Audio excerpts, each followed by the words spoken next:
So you're a fan of the Marvel MCU. How did that affect you taking the job as well as your vision for what this film should be?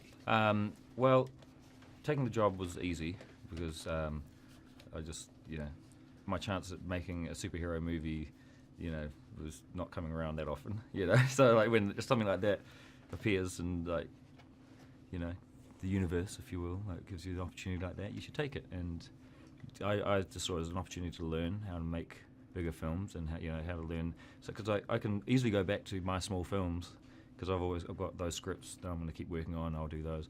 But the opportunity to go through this door into this world that's huge budgets and amazing actors, a chance to work with all these people, and to create something that was going to be a challenge for me was the thing that drew me towards it. Whenever I'm about to do a project and I feel nervous and that it might be the career ender for me, then I know it's a good move.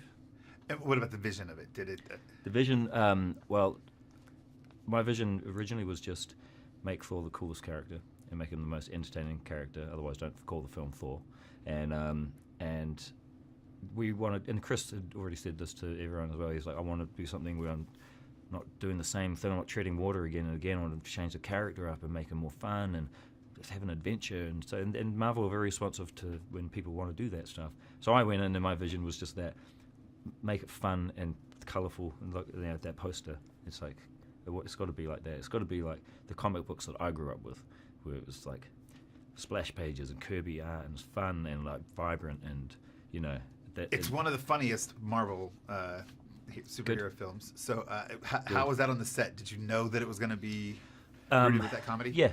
Right from the beginning, like I know that they brought me in for my tone and for my sense of humor as well. So when we were writing this film and storylining and everything, and there were a lot of visual gags already wanted to get in there, and and we knew that they knew that I'd ad-lib on all my movies anyway. So we used the script as a kind of template.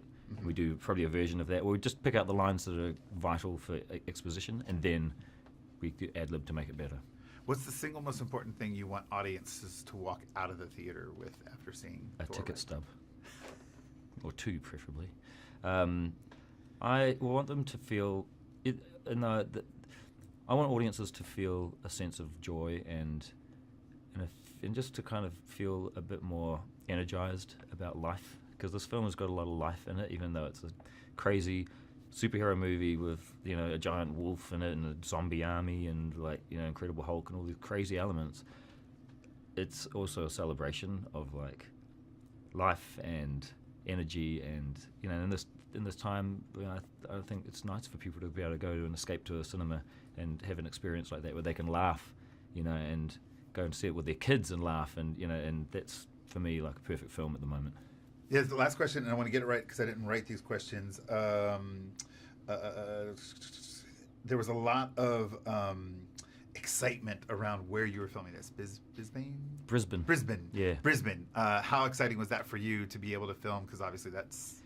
Yeah, it was okay. It wasn't that exciting for me because there was lots of crowds and people like in the back of our shots and stuff, and it was really hard to move around the streets. But after we'd wrapped, you could see just the sheer joy of those people seeing Chris and Tom and and the actors on the streets of Brisbane, and they're screaming and they had barricades. It was nuts, but it was like it made me think that's kind of like what we're trying to do with the movie is like just get audiences to be excited about something again, and I think they're going to be excited by this film.